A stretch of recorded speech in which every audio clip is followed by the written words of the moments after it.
The first road test of the season was a success as Tupelo beat South Haven 40-13. I'm Greg Ellis, and this is Gridiron Takes with Coach Ty Harden. Coach, congratulations on the win, 2-0. Looked like a completely different team last Friday night. We did. I think everybody saw a team that had a lot more fun, a team that cleaned up a lot of the mistakes from the week before, and we played Tupelo football, and kids have worked too hard not to play like that and not to enjoy the moment, and we went out there and did it. We were talking about before we went on the air, you just get the first game jitters out of your way. You're more comfortable. You see things in live, speed.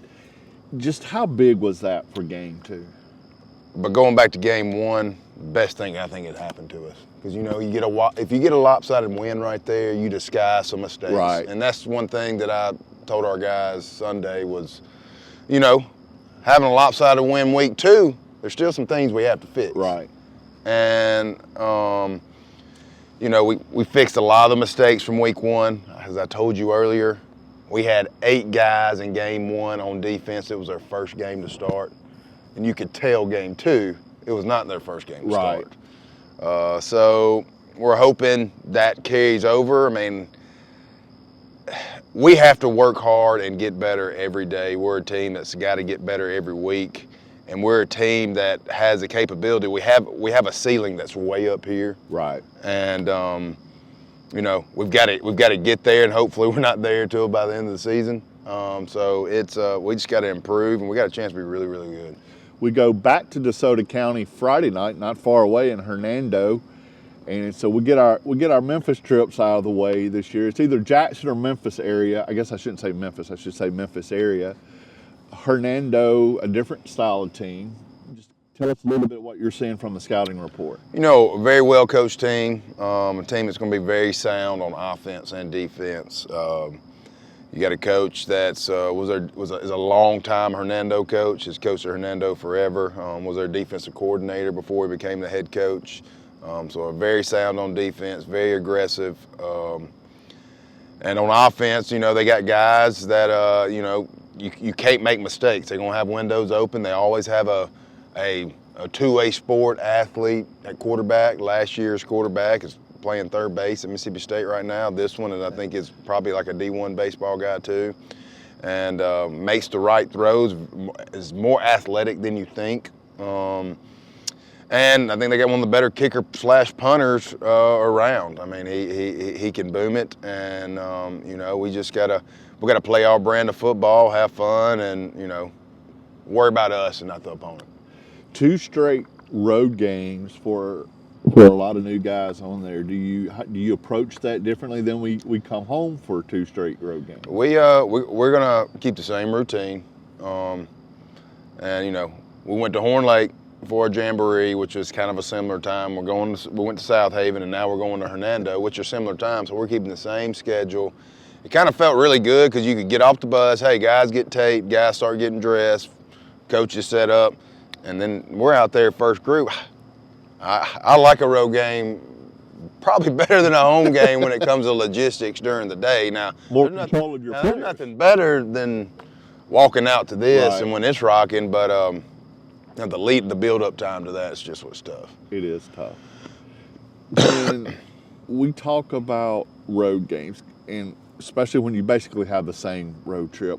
For those who don't understand, what is the routine like? Kind of when do you leave? When do you eat? How do you do that stuff? So you speed things up. You come in, you get you a walkthrough and film session, and then you go to a meal, which we usually go to a church or some location in town. So you have to go to a church, go eat, do a meal and devotion, and then when you leave there, you head somewhere. And for some reason, when kids are on a bus, that's when they take a good nap and lock in. And we've been blessed to have charter buses for our away games, and so we got some game on the TV, or they got Wi-Fi they can connect to. And I always try to read a book just to try to wind down. And you get there about 5 to 5:15, and first group's going out in 40 minutes. Right. So it's like, heck, you got to get dressed, get taped, and it's just kind of, like I said, it bottles the kids up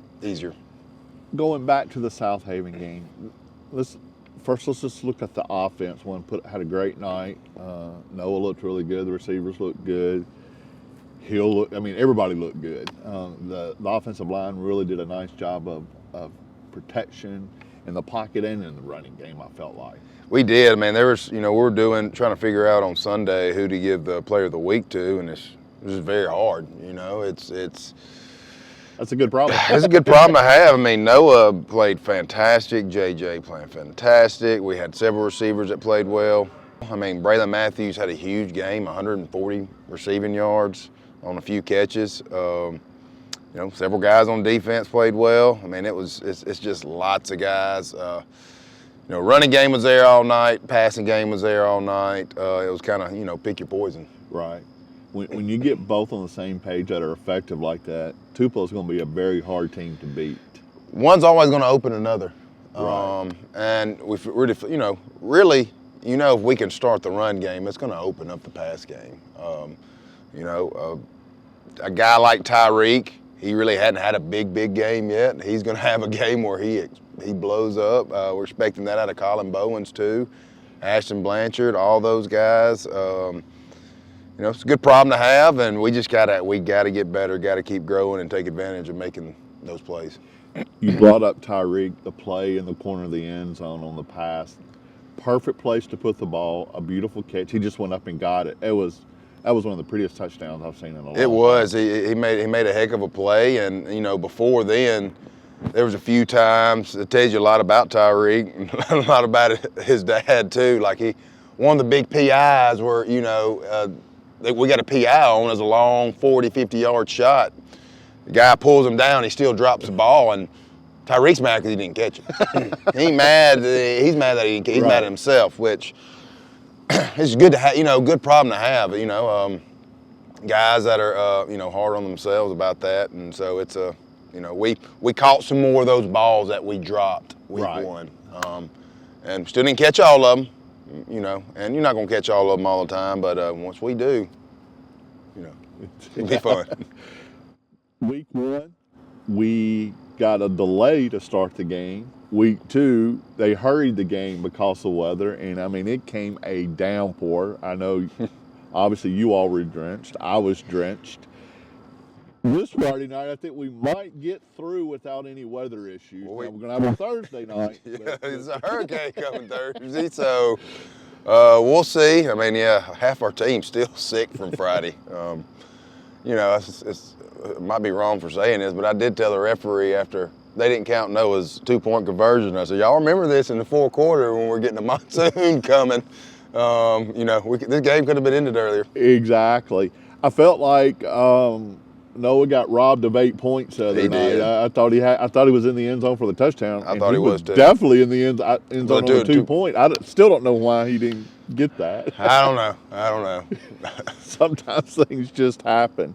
Again, 7 o'clock Friday night at Hernando. You can catch it on the live stream at TupeloAthletics.com or on Sunny 93.3. And Coach, we talked SEC football to end the show the last 2 weeks. NFL football. We had a great weekend of NFL football. We did. My fantasy team kicked tail, so that was good. Obviously Dallas looked good Sunday night. San Francisco looked good Monday night. I know Dr. PQ is walking. He's probably doing the strut this week because of the Saints. They demolished Carolina. Carolina is bad. The Chiefs look good. Chiefs look good. That was the craziest. Golly, how that started and ended and all that. Speaking of weather issues, so. Right. A lot of it's good. It's the months that end with It's the best time of the year. How good does it feel right now? I'm so ready for the cooler. I woke up this morning and I'm like, I'm wearing this today. There you go. We're going to get the football feel.